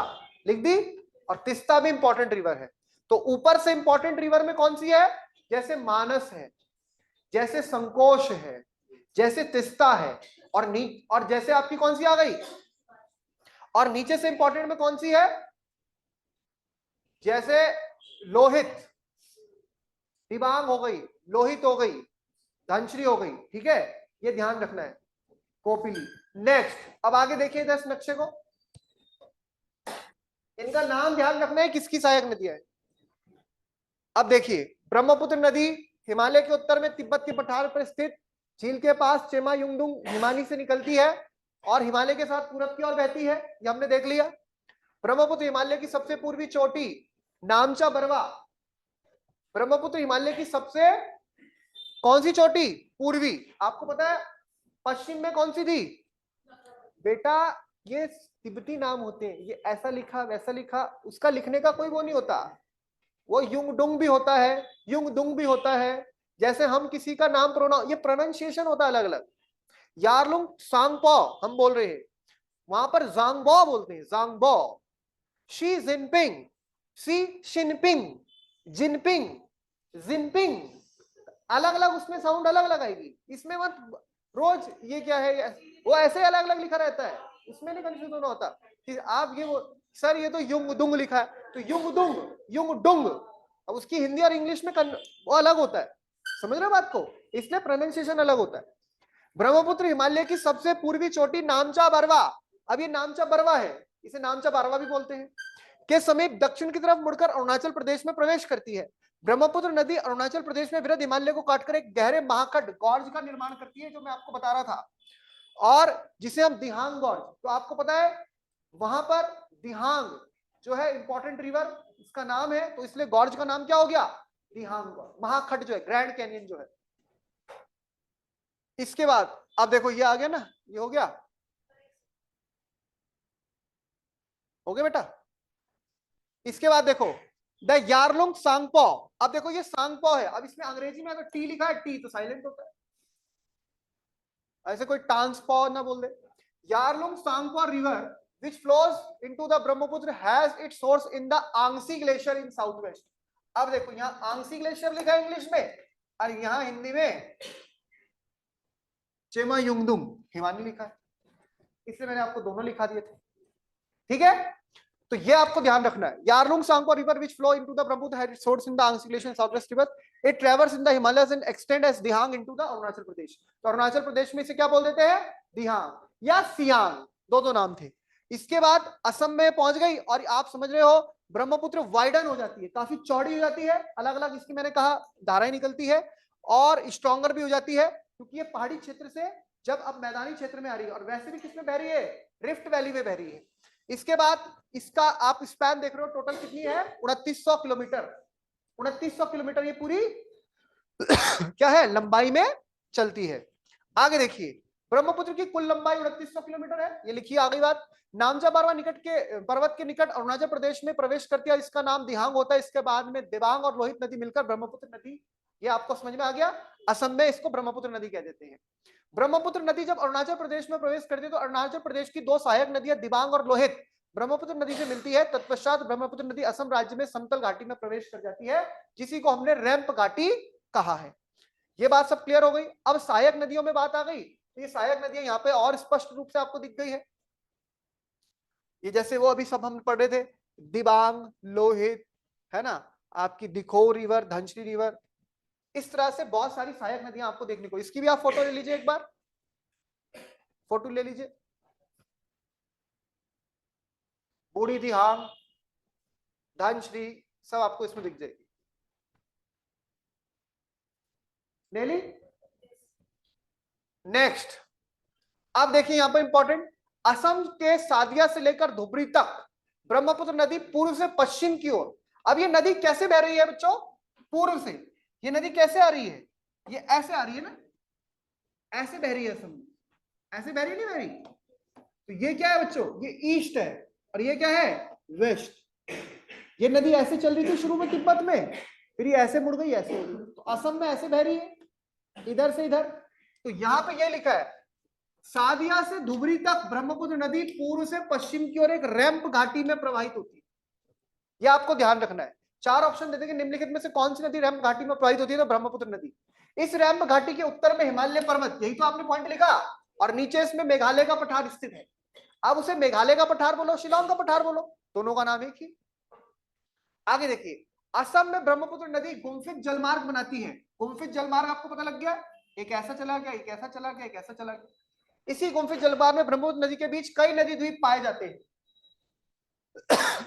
बहुत से द्वीप, जिनमें दुनिया का सबसे बड़ा नदी द्वीप माजुली, यह असम का जिला भी है। यही तो हमने पढ़ा। इसके बाद देखिए, the largest and the oldest inhabited riverine island in the world. ठीक, ये दुनिया का सबसे बड़ा और इनहेबिटेड, जिसमें आबादी है, रिवराइन आइलैंड है, जिसको यूनेस्को द्वारा रिकॉग्नाइज्ड है। माजुली आइलैंड एक डिस्ट्रिक्ट भी है असम का, ये भी आप लोग पढ़ चुके। तो ये आपको सारी बात बता दी गई है, ये पीपीटी में यहां पे अवेलेबल है। नेक्स्ट, सादिया से धुबरी तक प्रवाहित होने के बाद ब्रह्मपुत्र नदी धुबरी के दक्षिण की ओर अचानक मुड़कर बांग्लादेश में प्रवेश कर जाती है। अब देखो, मैंने कहा था ना धुबरी तक थी, सादिया से धुबरी। ये बार बार बोल रहा हूं मैं, सादिया से धुबरी, क्योंकि ये राष्ट्रीय जलमार्ग संख्या 2 भी है। और उसके बाद ये बांग्लादेश में जाएगी। बांग्लादेश में से जमुना नदी कहते हैं, आप जानते हैं। ब्रह्मपुत्र नदी पूर्ववर्ती नदी है। पूर्ववर्ती का मतलब क्या है? यहाँ पे सबसे पीछे पूर्ववर्ती नदी का मतलब क्या है? पूरब की ओर बहती है, इसे पूर्ववर्ती नदी बोलते हैं। आप बताइए बेटे।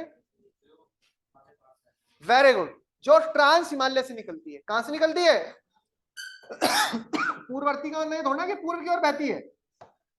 ऐसो आप बोलेंगे कि महानदी गोदावरी कृष्णा कावेरी सब पूर्ववर्ती। मैंने पहले बताया था, पूर्ववर्ती का मतलब होता है जो हिमालय से नहीं निकलती, जो ट्रांस हिमालय से निकलती है। और ट्रांस हिमालय से निकलने वाली नदियों में ब्रह्मपुत्र भी है, सिंधु भी है, और कौन सी है? सतलज नदी भी। ठीक है, नहीं है? याद हो गया होगा। 3 देशों में बहती है, चीन, भारत और बांग्लादेश।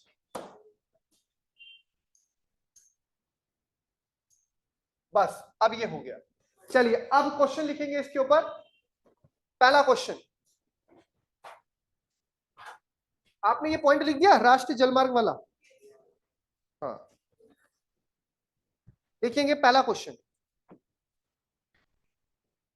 निम्नलिखित में से कौन सी नदी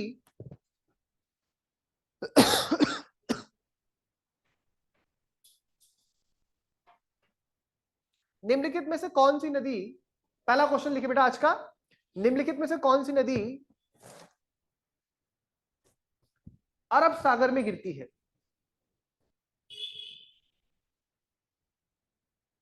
अरब सागर में गिरती है। पहला लिखना स्वर्ण रेखा नदी,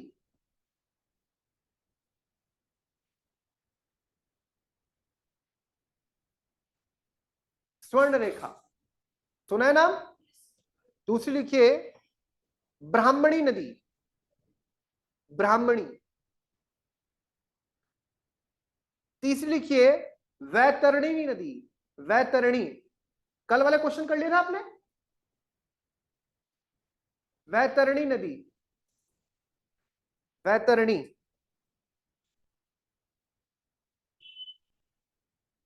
चौथी लिखिए जुआरी नदी, जुआरी।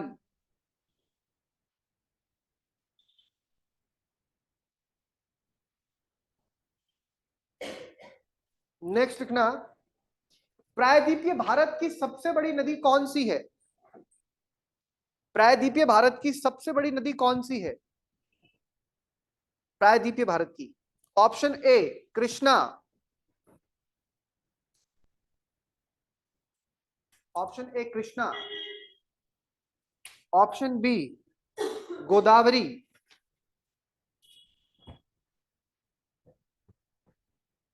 Option C Narmada, option D Mahanadi.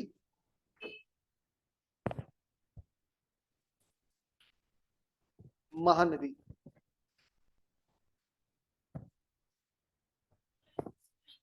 अगला प्रश्न लिखना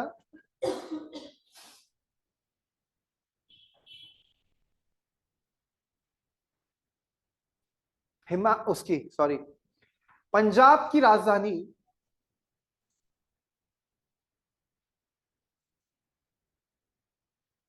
लाहौर, हमारा पंजाब नहीं, जो पूरा पंजाब है, पंजाब की राजधानी लाहौर किस नदी के तट पर बसा है?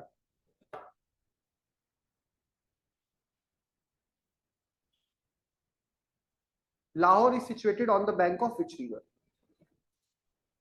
किस नदी के तट पर बसा है? ऑप्शन ए सिंधु,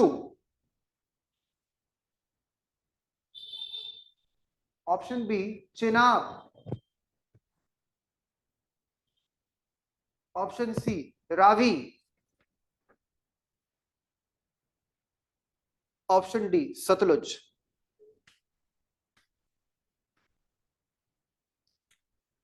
अगला प्रश्न है निम्न नदी की पहचान कीजिए,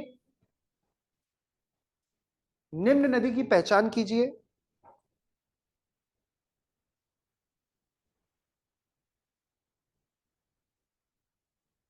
पहला पॉइंट, हाँ पॉइंट है, उसको आपको पहचानना है नदी कौन सी है। पहला पॉइंट है यह गंगा की सहायक नदी है, ये गंगा की सहायक नदी है जो बाई ओर से उसमें मिलती है,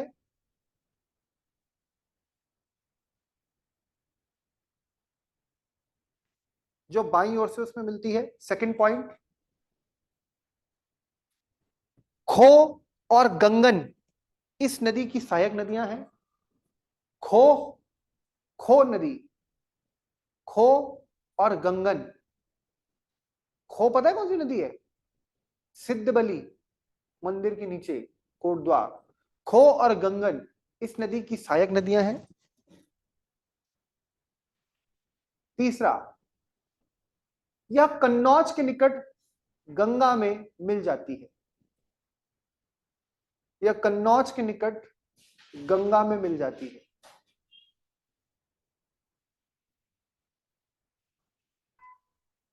अब आपको नदी पहचाननी है।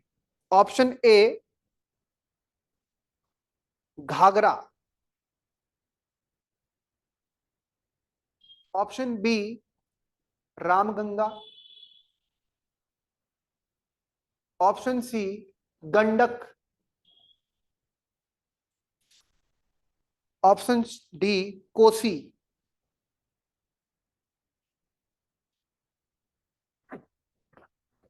नेक्स्ट, निम्न नदी की पहचान कीजिए।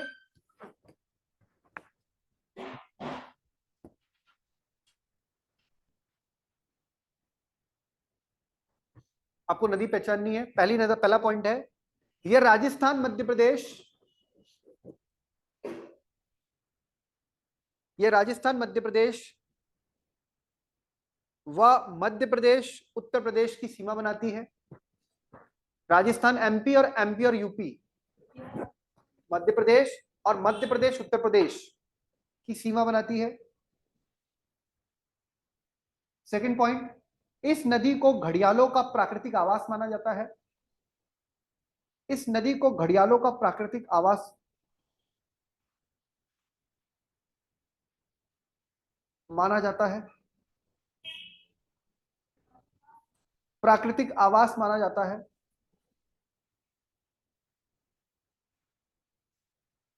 तीसरा, यह मालवा के पठार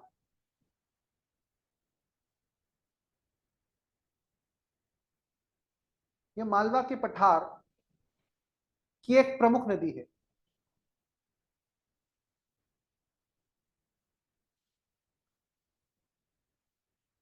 option A Betwa, option B Ken, option C Parvati, option D Chambal.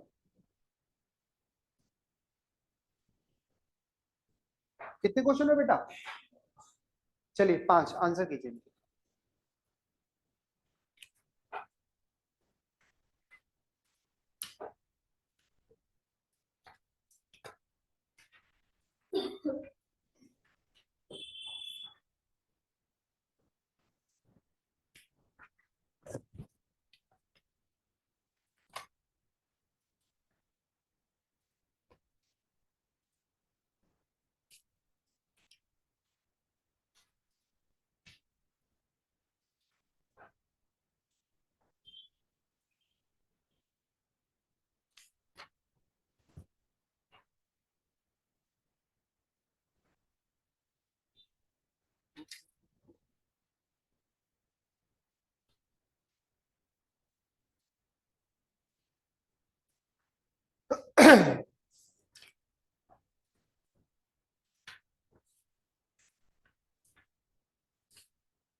सभी लोग आंसर कीजिएगा इनका है।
अपना दिमाग लगाएंगे सभी लोग और करने का प्रयास करेंगे इनको।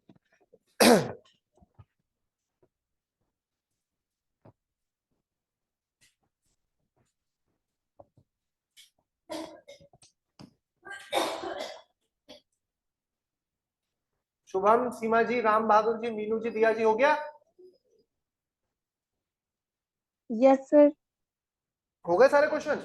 पिछले वाले कल वाले भी है लिखे हुए आप लोगों ने? कल वाले भी कर रखे? चलो बेटा आयुष, कल वाला क्वेश्चन बोलो पहला, जो कहां तक लिखे थे हमने कल? 10 क्वेश्चन लिखे थे कल? अच्छा 5 नहीं किए थे, तो बताओ कौन कौन से कर लिए थे आपने, और जो कौन कौन से नहीं करे थे वो बताओ। कर लिए थे तो छोड़ दो अब। बताओ। हैं? बहुत बढ़िया, बिल्कुल सही है। लद्दाख और हिमाचल प्रदेश, खारदुल्ला और बाड़ा लाचा ना, हाँ बिल्कुल सही है। लद्दाख तो यूटी हो गई और वो हो गया हिमाचल प्रदेश हो गया राज्य, ठीक है बिल्कुल, लद्दाख और हिमाचल। नेक्स्ट क्वेश्चन, लोकटक झील कहां है भाई? मणिपुर में। कहां पर है? मणिपुर में। इसी में केबुल लामजाओ राष्ट्रीय उद्यान भी है, नाम याद रखना है, केबुल लामजाओ। नेक्स्ट,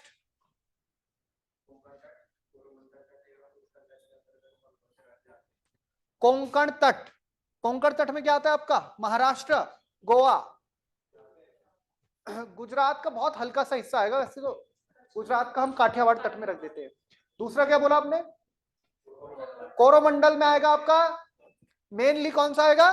तमिलनाडु, और थोड़ा पार्ट आंध्र का भी आएगा, लेकिन मेनली तमिलनाडु। नेक्स्ट, उत्कल तट में उड़ीसा आ जाता है, उड़ीसा। नेक्स्ट अगला, सबसे लंबी तटरेखा कौन सा है? केरल, उड़ीसा, ये तो क्रम में ही है, ये तो क्रम में लगी है, सबसे ज्यादा केरला की है, ठीक है केरला। नेक्स्ट,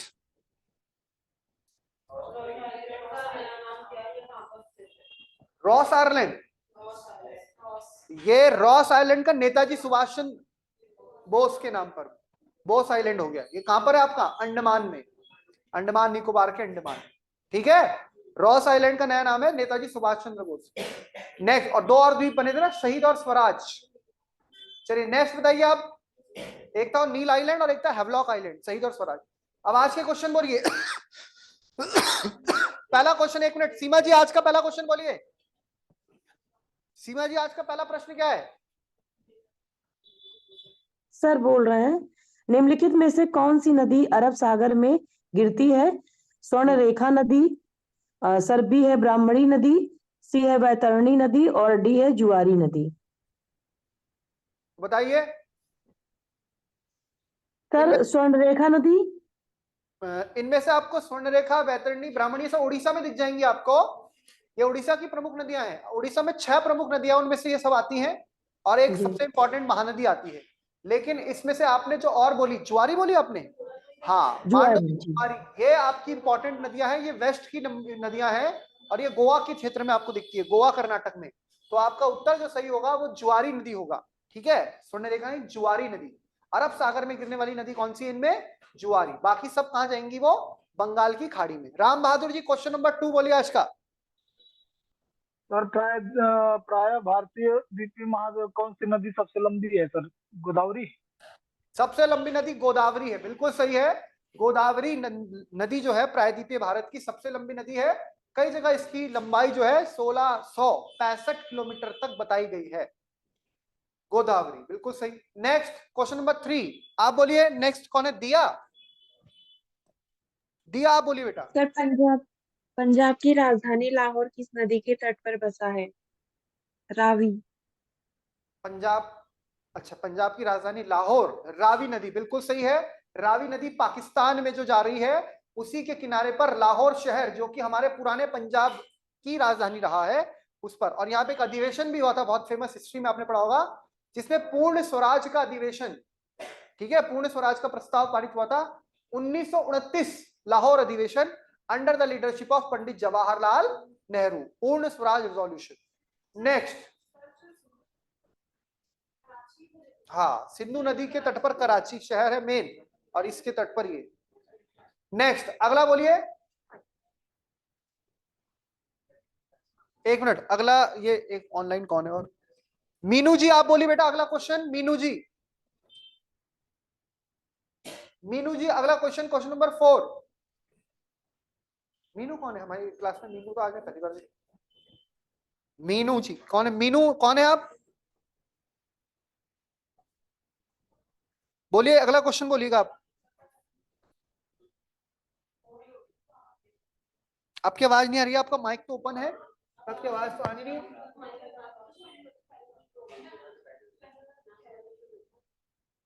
नेक्स्ट आप बोलिएगा दूसरे जो है 699821, आप बोलिए बेटा अगला क्वेश्चन। अगला क्वेश्चन बोलिए आप, क्या है अगला क्वेश्चन? अरे ये बच्चे कौन है, ये उतना क्वेश्चन नहीं बोल रहे। आप बोलो कौन सा है क्वेश्चन नंबर। ये वो बच्चे तो नहीं जो बस ओपन करके इधर उधर घूम रहे कहीं, ऐसे भी होते हैं ना, या सो गए होंगे भगवान जाने। क्वेश्चन नंबर 4 कौन सा है बताइए।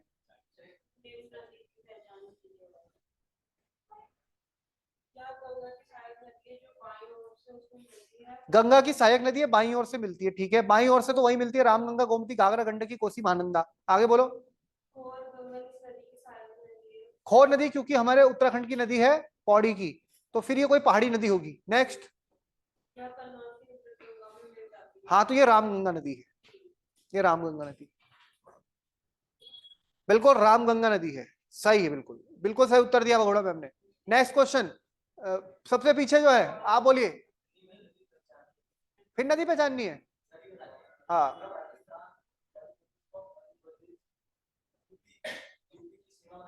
मतलब ये राजस्थान में, मध्य प्रदेश में और यूपी में बहती है, 3 राज्यों में बह रही है, ठीक है। घड़ियाल मिलते हैं, हाँ आ रखा है यूपीएससी। मालवा के पठार की, और बिहड़ घाटी बनाती है, चंबल नदी है ये चंबल नदी है ना। मालवा के पठार की, घड़ियाल तो वही मिलते हैं चंबल नदी में, बहुत फेमस है। तो इसका सही उत्तर है चंबल नदी। उससे पहले वाले का सही उत्तर है रामगंगा नदी, ठीक है। इसी के साथ आपका ये वाला पार्ट कंप्लीट हुआ। कल आपसे मिलेंगे, अब कल मतलब नेक्स्ट उसमें। तब तक के लिए जय हिंद, जय भारत, वंदे मातरम। God bless you all.